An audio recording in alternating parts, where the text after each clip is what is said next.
오늘 성령으로 여러분의 삶에 묶여진 것, 얽매여진 걸 풀어주시어 천국을 체험하시기를 원하십니다. 믿는 자답게 하나님의 축복을 누리며 살기를 원하십니다. 저 역시 여러분들의 삶에 묶여진 것, 얽매인 것, 그리고 우리를 대적하는 모든 것들도 자유함을 누리는 말씀이 선포되어서 여러분들 해방받으시기를 원합니다. 그래서 오늘 희망의 나라 천국이 여러분들 임하시기를 바랍니다. 먼저 사막에 샘이 넘쳐 흐르라는 복음성을 부르겠습니다. 사막에 샘이 넘쳐 흐르리라. 사막에 꽃이 피어 상례 내리라. 주님이 다시를 그 나라가 되면은 사막이 꽃동산들이 사자들이 어린 양과 띠들고 어린이들 함께 친구는 참 사랑과 기쁨의 그 나라가 이제 속히 오리라. 사막의 숲이 우거지리라. 사막의 예쁜 새들 노래하리라. 주님이 다스릴 그 나라가 되면은 사막이 낙원되리라. 독사굴에 어린이가 손잡고 장난쳐도 물지 않는 참사랑과 기쁨의 그 나라가 이제 속히 오리라. 아멘. 하나님은 이사야서 11장 6절로 9절 그때 이리가 어린 양과 함께 살며 소병이 어린 염소와 함께 누우며 숭아저 어린 사자와 살찐 짐승이 함께 있어 어린 아이에게 끌리며 암수와 곰이 함께 있으며 그것들이 새끼를 함께 엎드리며 사자가 소처럼 풀을 먹을 것이며 젖먹이는 아이가 독사의 구멍에서 장난하며 젖된 아이가 독사굴에 손을 넣을 것이라. 내 거룩한 산 모든 곳에 해됨도 없고 상함도 없을 것이니 이는 물이 바다를 덮음같이 여호와의 아는 지식이 세상에 충만할 것입니다. 할렐루야. 여러분들이 어릴 때부터 들었던 구절입니다. 복음성가로 많이 불렸던 앞에서 내가 불렀습니다. 사막에 샘이 넘쳐흐르다. 이리와 사자와 표범이 변화돼서 어린애와 숭아지와 함께 뛰어놀고 독사의 굴에 어린아이가 손을 넣었을 때도 물리지 않고 괜찮을 것이고 정말 어떻게 보면 황홀한 그런 묘사와 표현들이 나옵니다. 기가 막히죠. 이것이 이사야서 11장 6절도 9절까지만 따로 떨어져 있는 것이 아니라 이사야서 11장 1절로 5절까지 배경을 가지고 그 결과 일어난 일들입니다. 이세 줄기에서 초라한 인생들이지만 주님의 영이 임했을 때 가는 6가지 축복을 가졌을 때 그 다음에 나타나는 하나님의 다스림의 결과 하나님의 영의 힘이 임하시는가 어떤 일이 벌어지는가 그 결과 이사야서 11장 6절로 9절까지입니다. 저는 내용을 암송하며 기도했습니다. 주님, 저는 완벽하지 않지만 이 말씀의 약속이 내 생애에서 예고편으로 맛보게 하시고 또 제가 이런 사명과 이런 꿈과 이런 비전을 가지고 살아가게 해 주시옵소서. 이런 기도와 응답도 저에게 큰 도움이 됐습니다. 남들이 볼 때 말도 안 된다. 그런 일이 어디 있을 수 있나 말하지만 그렇지만 우리는 주님의 음성을 듣고 믿음으로 받을 수 있게 되기를 바랍니다. 믿어야지 이 기적이 일어나니까요. 믿는 사람에게 이 말씀의 약속이 임하는 것이나 어린 사자를 어린아이가 끌고 가는 것입니다. 양육강식의 세계가 사라지는 것입니다. 사자가 소처럼 풀을 먹는 채식동물로 바뀐다는 겁니다. 기가 막힌 일입니다. 여러분 잠깐 상상해 보세요. 만약에 젖된 어린아이가 독사의 굴에 손을 넣을 때 그 어머니가 얼마나 기절을 하겠어요. 그런데 그날이 오면 무슨 일이 벌어지는가요? 내가 거룩한 산 모든 것에 해됨도 없고 상함도 없을 것이니 이는 물이 바다를 섞음같이 여호와의 아는 지식이 세상에 가득하게 됩니다. 이사야 11장 9절 할렐루야. 이런 기가 막힌 일이 벌어진다는 겁니다. 믿으셔요. 성경에 기록되어 있으니까. 어린 자녀가 독사와 함께 한다는 것이 얼마나 말이 됩니까? 세상 사람이 얘기해보세요. 말이 되냐고. 이제 언제 이런 일이 일어날까요? 주의 성령이 임할 때, 성령이 임할 때, 여호와 영이 여러 가지 속성으로 채워질 때, 저는 이 말씀을 그대로 믿습니다. 저는 말씀대로 목회하고 있습니다. 근데 오늘 여러분들도 저와 함께 이런 말씀을 그대로 믿는 가운데 나타나는 하나님의 은혜와 결과를 여러분들이 체험하시기를 바랍니다. 그리고 이 말씀의 키 중에 하나가 뭐냐? 여기 보니까 이리가 변하는 겁니다. 늑대가 바뀌는 것입니다. 표범이 변하는 것입니다. 사자가 변하는 겁니다. 곰이 변하고 독사가 변하는 겁니다. 그래서 오늘 이 말씀의 핵심은 뭐냐 하면 변화되었다는 것입니다. 속사람이 변화되었다. 그래서 이렇게 변화되게 해서 저는 월화 금토에 집중 온몸 치유 기도를 해요. 그러니까 사람들이 변화가 돼요. 쏘가지를 내고 혈기를 발리는 사람이 유사한 사람은 변화가 됩니다. 왜? 하늘나라가 성령이 충만해지니까 나쁜 것이 떠나가니까 이렇게 폭력을 행사하고 갈기하게 찢어버리고 한양을 생명을 사냥하는 맹수, 야수, 독사, 이리, 표범들이 어떻게 어린 양과 송아지와 함께 동거동거할 수 있는지 이게 영적인 의미가 뭔가요? 이것은 저와 여러분 속에 있는 야수성 본성을 하나님이 바꾸고 변화시켜 주시라는 겁니다. 성령으로 변화시켜. 이 생각을 해봤기 때문에 잘 봐봐요. 정말 성령이 한 2시간 이상씩 계속 기다리면 나쁜 걸 따라가가지고 사람이 완전히 바꿔지고 천국을 누려요. 와서 친해보세요. 내가 거짓말하는 거. 인연이 없어가지고 못하지. 잠깐 한 번이라도 하려고 하는 사람 많아요. 목사님들이 한 번에 가자. 에이, 안 돼요. 변화가 돼야지. 안타까워요. 그냥 귀신은 그 안에 잔뜩 들어앉아 있는데 세상과 상처 쓸 때는 독소가 가슴에 쌓여 있어가지고 얼마나 답답하고 힘드는지 그런 거 한 번 이렇게 뚫어가지고 좀 기침 좀 했다고 되는 것도 아는데 언제 할래야 돼야 묵혀요. 우리는 우리 자신에 대해 스스로 실망해가지고 나는 변하지 못할 거야. 그리고 한 번 찍으면 계속 찍는 사람, 그런 악독한 사람이 있잖아요. 근데 여러분 내 힘으로 변할 수 없습니다. 그러나 주의 성령이 임하시는 것에 대한 눈을 뜨고 성령의 강권적으로 역사할 때 그런 기적이 일어나게 되는 것입니다.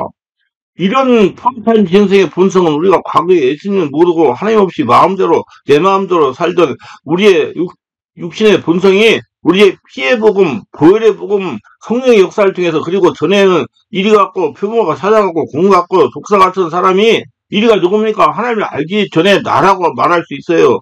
표범이 누굽니까? 하나님을 알기 전에 우리라고 말할 수 있어요. 그런 우리의 본성이 짐승인 우리의 본성이 오늘 성령이 임하네요. 그 성령이 충만해지면 변화된다는 겁니다. 변화됩니다. 저는 해봤어요. 예. 이리 어린 양으로 변화됩니다. 내 주위의 사람도 변화되면 무엇보다 나도 변화됩니다. 우리도 사람이니까 누가 우리를 오해하고 우리를 괴롭히고 우리를 공격하고 우리를 못되게 굴 때 우리도 그냥 그대로 복수하고 싶은 것입니다. 화가 나서 지고 버락 고함칠 때 그때 입에서 독사 같은 독성이 품어져 나옵니다. 사람 속에서. 성령이 임하셔서 지와 총명, 모략과 재능, 지식과 여호와의 경외하는 영이 우리에게 축복이 될 때 우리 본성이 변하다는 것입니다.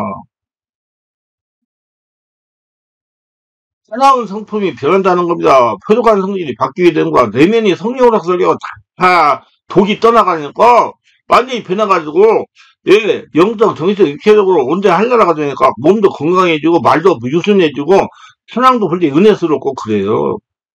할렐루야. 예. 항상 불평불안 불순신으로 긁히던 내 마음 하늘의 평강이 찾아오게 되는 것입니다. 그러니까 절대감과 안정감을 갖는 거예요. 그건 성령님이 하십니다, 여러분. 시간을 투자하셔야 돼. 이게 지금 말씀 들었다고 되는 게 아니에요. 성령의 역사가 네 안에서 일어나야 돼. 대표적으로 여러분 바울년 사울의 본성은 그 선한 스데반 집사를 돌로 쳐 죽였어요. 독사입니다. 살인면을 받아가지고 말을 타고 잡혀서고 하나님의 교회와 성도들을 핍박으로 가다가 그 기세등등하던 그 사울의 모습은 크고 날카로운 이빨 가진 일입니다. 근데 하늘에서 땅에 엎드려져 들으며 소리에서 가라서 사울아 사울아 네번째 나를 핍박하는 하시거늘 사도행전 9장 4절. 이래 하시는 예수님 말씀을 듣고 눈이 멀어가 지금을 전폐하다가 성령 세례받은 아나니가 안수받고 성령으로 세례받고 성령으로 충만해져 사도바울이 순간 바뀌어가지고 나는 죄인의 괴수다. 나의 낮은 것은 하나님의 은혜다. 성령으로 세례받으니 이와 독사의 본성의 착한 양으로 변한 겁니다. 이거 성령의 역사가 이러면 더 이렇게 변해요. 다 나쁜 귀신이 다 떠나가 버리니까. 원래 사마리아 성을 지나가는데 야고보와 요한이 딱 보니까 사마리아 사람들이 예수님의 일행을 연습하지 않으니까 주님 저 하늘에 우리의 천둥 번개를 명하여 내려가지고 다 죽여버립시다 하는 벼락 같은 성격이었어요. 누가복음 5장 9장 54절 그들의 별명이 우리 아들입니다. 베드로도 그냥 순간적으로 칼을 꺼내가지고 말고의 귀를 베어버렸어요. 이런 사람이 있어요. 말의 귀를 벤 게 아닙니다. 사람의 귀를 벤 거예요. 그런 경건한 성격이 제자리에 착한 양으로 바뀌게 됩니다. 성령 세례받고 충만받으니까 극적인 변화입니다. 독사의 뱀은 인류에게 죄를 가져오는 상징의 동물입니다. 근데 독사가 어린이와 함께 공존한다는 것은 성령이 임하면 원수라도 용납할 수 없는 사람으로 변화되는 것입니다. 마음이 편하죠. 하려나가 되니까. 불쌍한 눈으로 보니까 복심이 이글거리자 우리가 희한하게도 내 밤에 동산이 상암도 없고 해안도 없는 거룩한 동산으로 보혈복음을 통해 성취가 되는 것입니다. 예를 들어서 이 보혈복음으로 성령이 임하신 폭력적인 아버지가 순한 양으로 변화되는 겁니다. 모태에고는 독사 같은 자식들이 다 변화가 되는 겁니다. 또한 자녀에게 폭력적인 부모들이 다 변화가 되는 겁니다. 여러분 생각해 보세요. 노마는 피 묻은 보혈의 복음에 들어가 이전까지 노마 제국은 복사였고 복음이었고 일이었어요. 얼마나 잔인한지. 콜로세움에 사자를 풀어놓고 거기서 사람들 뜯어먹겠잖아요. 검투사의 나라였고 검투사들이 사람들 찔러 죽이고 그걸 보고 포도주를 마셔가며 음식 먹으면서 웃고 박수치고 그게 다 족사고 표범이고 그들이 다 일인들입니다. 예수 믿는 사람들이 화형대 묶어가지고 그냥 불에 태워서 죽이면서 막 박수치고 웃고 그게 사람입니까? 그런데 그들에게 복음이 들어가니 300년 만에 그 폐악한 본성들이 주님을 섬기는 사람으로 유선한 사람으로 순한 양으로 바뀐 줄로 믿습니다. 여러분 아직도 내 마음에 누군가를 미워하고 마음에 칼을 갖고 있는 사람은 예수님을 제대로 만나지 못한 겁니다. 성령 세례를 못 받은 거예요. 지하 숙명의 신이 뭔지 경험하지 못한 겁니다. 오늘 진리와 비진리에 대해서 막대기와 창에 철장 것으로 치료하시는 주님이시지만 피의 복음을 통하여 우리는 본성을 변화시켜 주시는 은혜의 주님을 은밀하게 믿어야 되고, 그럴 때, 분명히 세례 맞고, 그럴 때 이사야서 11장 10절에 무슨 결론이 나옵니까? 그날에 이새의 뿔에서 한 싹이 나서 만민의 기티로 설 것이요. 열방이 그에게로 돌아오니, 그가 거한 곳이 영화로우리라. 만민의 가치로 설 것이요. 그의 기치는 깃발을 뜻합니다. 그럴 때 열방이 그에게로 돌아온다. 무슨 일이 벌어집니까?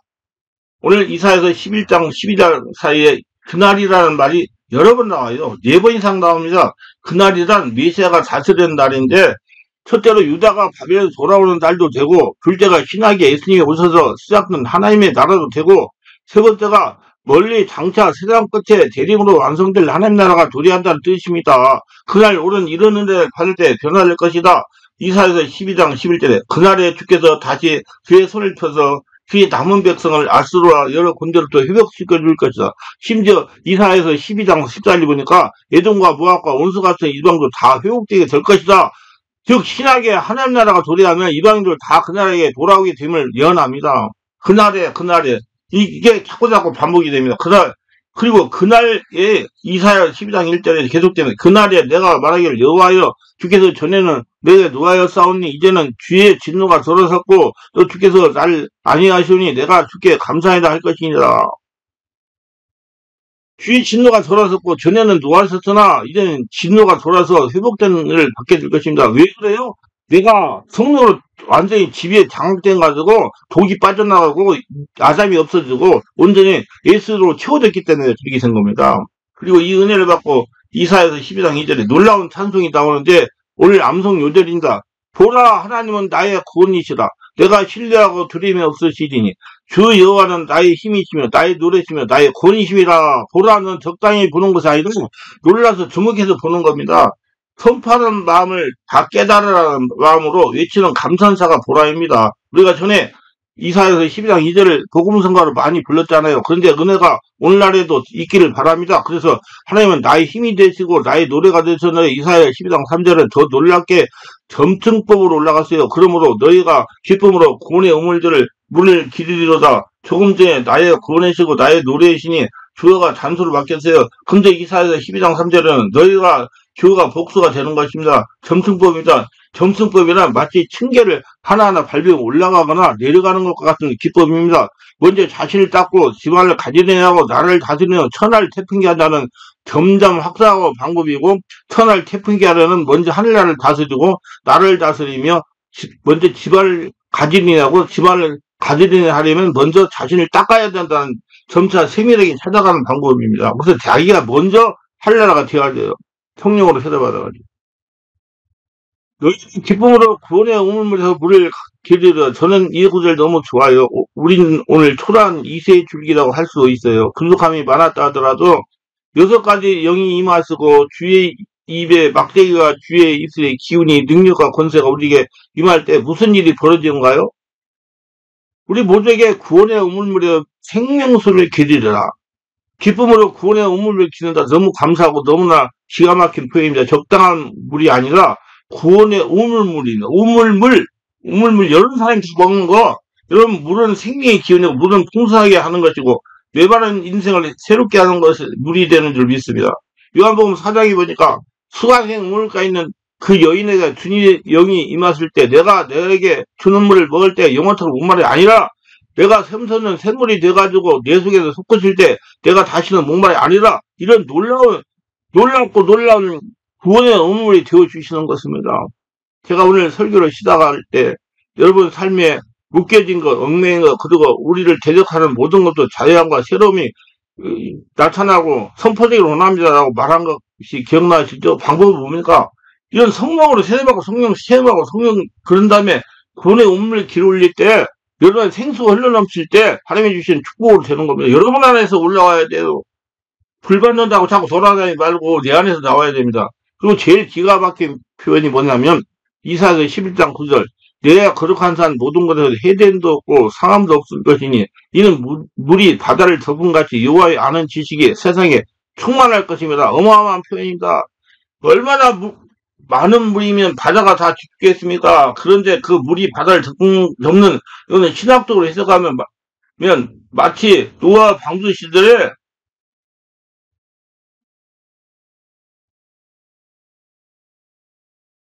완전히 홍수가 덮여가지고 완전히 새로운 세상이 된 것처럼 이것은 싹이 자라고 폐역하고 오염된 거 다 정리되고 완전히 새로운 세상 남은 자 노아의 자녀를 통해 역사하시는 그런 은혜가 물이 바다를 덮음같이 여호와의 아는 지식 온 세상에 충만할 것입니다. 그래서 이전 것 사라지고 이제 새 것으로 바뀔 것이다. 할렐루야.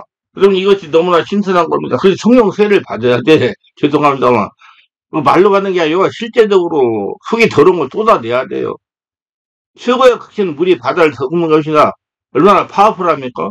얼마나 대단합니까? 얼마나 엄청납니까? 압도적인 구원의 물이 바다 덮음 같은 역사가 오늘 우리 민족에 우리 가정과 개인에게 일어나기를 간절히 바라는 것입니다.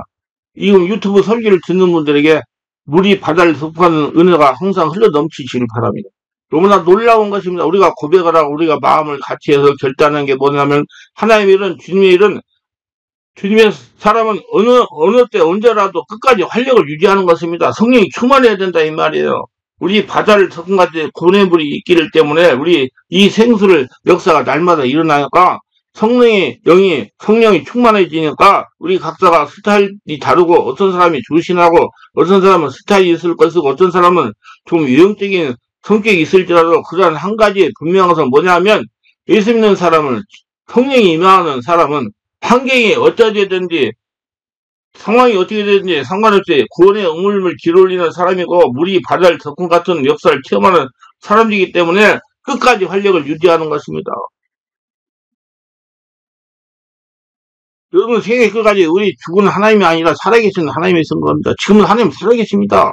살아계신 하나님을 믿으니까 하나님을 찾아보면 응답을 하시는 거예요. 이사야가 깨달은 이 말씀을 믿는 것입니다. 이 말씀을 들이 여러분들에게 어느 정도 체험이 될지 모르지만 이 말씀을 그대로 믿을 때 이의를 막론하고 끝까지 여러분들의 생애는 활력으로 씻어질 겁니다. 성령으로 충만해질 겁니다. 5차원의 초자연적인 할렐루야가 될 겁니다. 생명물이 풍성함이 체험하게 될 것입니다. 이 민족의 주님이 역사해 주셔서 우리나라가 새 나라가 되고 이 혼란한 과정을 거치고 새 나라가 돼가지고 세계를 향도하는 나라가 될 겁니다. 지금 대한민국 지금 전 세계의 선교사를 파송으로 2, 3위지만 믿는 성도 비율로 계산하면 대한민국이 선교사 파송 세계 1위예요. 우리가 이 마음을 가질 때 세계 1등국가가 될 겁니다. 현재 이 상황을 잘 이기도록 하십니다.